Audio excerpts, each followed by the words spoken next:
Hey doers, I can assure you that every day you stumble upon tons of money myths that are toxic for your growth.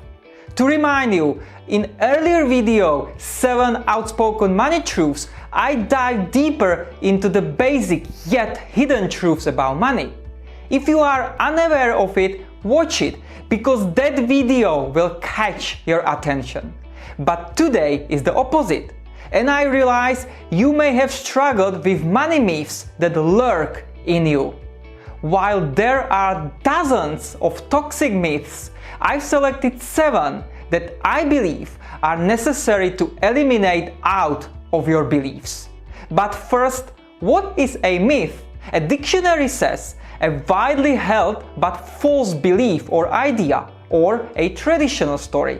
You see, you don't want to fall into this trap of false belief, because you want to have full accountability over your life, and you want to control your personal finances. For that reason, I created the stage called Control Personal Finances to map out financial education and grow together. But before we get started, tap the subscribe button with the bell icon to get notified, because after that you will receive every week one proven prosperity strategy within the 7 life stages of wealth. With this in mind, let's talk about 7 money myths and limiting beliefs that could confuse the management of your personal finances. Money myth number 7. High-paid job will provide the life you've always dreamed of. You know this myth very well, don't you? Because when you come from a poor or lower middle class family like me, your parents insist on you to climb the corporate ladder or become a C-level executive.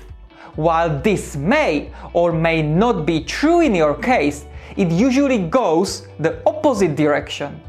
But what if you ended up really like the CEO of the company or a doctor? Do you want to know the truth? What it will really bring you is tons of responsibilities and only one source of income if you don't invest wisely. Look, there is nothing wrong with it, and I heartily congratulate you if you are in this position that you love. However, what I want to say here is, while hustling for this full-time job, always invest as much as possible in monthly income producing assets that will free up your time and create peace of mind. Would you agree? And it leads me to another money myth. Money myth number 6. You need a lot of money to make money. While this traditional false belief may entirely fool you, you must apply reverse engineering here. Think of the following example. What if you already possess plenty of money? And how did you get it? The answer is you had to first develop a wealth mindset. In other words, weed out limiting beliefs and establish enabling ones. The second step was to increase your market value. Simply said, to focus on developing elite skills that allow you to earn a higher income than average. And while earning more, you were forced to learn how to control personal finances and invest in income-producing assets. At this point, it means money makes you money, because your money works hard for you. Would you agree? Always remember, building wealth takes time, and you must master how to control your finances. But before you sink into it, be aware of the following dangerous money myth. Money myth number 5. A once-in-a-lifetime investment opportunity. I'm sure everyone had to go through this money myth, so did I. You know that shiny syndrome, so-called lifetime investment opportunity, that could come from anywhere. It could be as a presentation of your friend, the landing page you stumble upon. Look, these are the shiny objects or opportunities you had to avoid entirely. The simple recommendation is, if you don't understand it, don't do it or don't invest in it.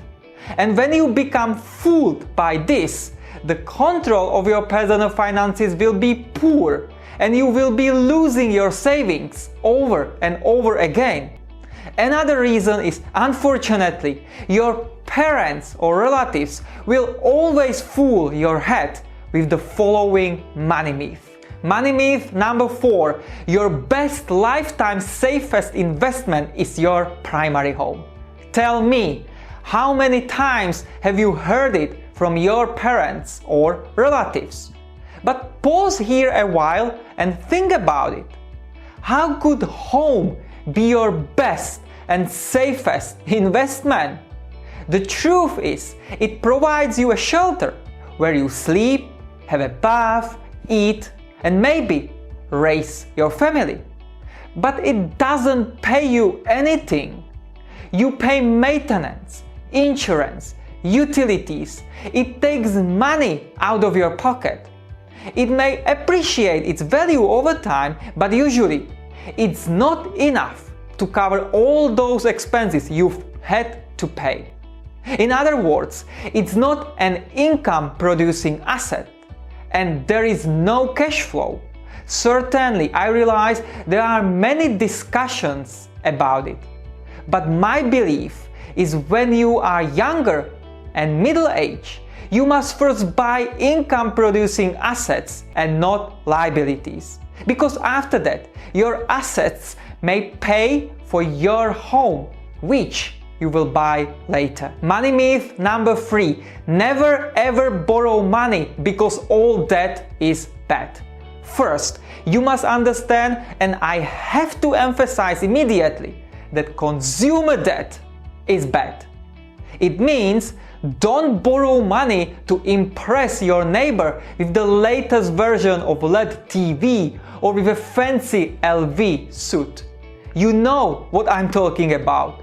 And I'm sure you've also heard money myths that credit cards are evil and you should never use them. But that's not the truth. You must have credit cards, but repay them every month on time. Because this way you build a reputation with banks and they will be willing to lend you money in the future. It simply means you must control your personal finances. So how can you do it? Instead of consumer debt, use good debt to build your net worth. First, learn the power of leverage, and second, understand how much debt you can use to finance your income-producing assets. Money myth number 2. Cash is king. This money myth might be very contradictory. Why? Because people's opinions vary significantly. Some people say that cash is king. Some people say cash is trash. But while studying wealthy people, I found that some of them get rid of most of their money every year and invest it. On the other hand, some of them keep a double-digit allocation of cash in their entire portfolio.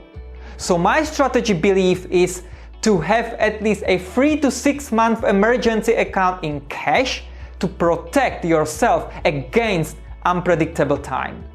And the rest should be invested in assets you understand, but the best in monthly income producing assets. Either way, what's your opinion about it? Write a comment below. And lastly, money myth number 1. Financial planning and managing personal finances is complicated. The last money myth is undoubtedly complex because it compresses many limiting beliefs that your brain is constantly holding you within your comfort zone. So if you hear from others or you say any of the following additional 7 most common money myths, it may be time to change it. The first wrong assumption is that you need higher education to earn more. Second, You believe that leaving your finances to someone else will solve your financial problems. Third, you were taught that you have to wait until you have enough savings to buy what you pursue. But honestly, this will never happen. Fourth, you have limiting beliefs that you can't increase your income.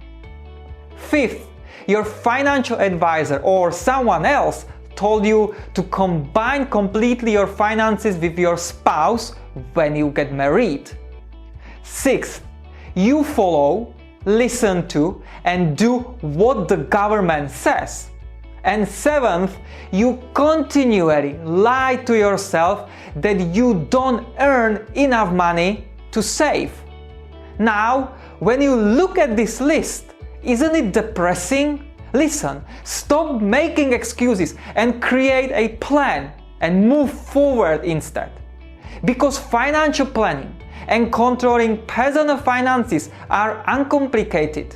And I talk about it in my video 7 Outspoken Money Truths. To conclude this video, you have to realize that any money myths are toxic in your mind. And you have to get rid of them to take full accountability for your personal finances. If you should remember just one thing, get this.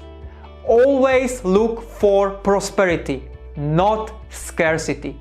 Because when you unlearn these critical money myths that fool your personal finances, you will only prosper. Would you agree? Leave us a comment below on what are your money myths you have come across in your life. And as a reminder, gently pat the like button to give our video more exposure, support, and love from the YouTube algorithm.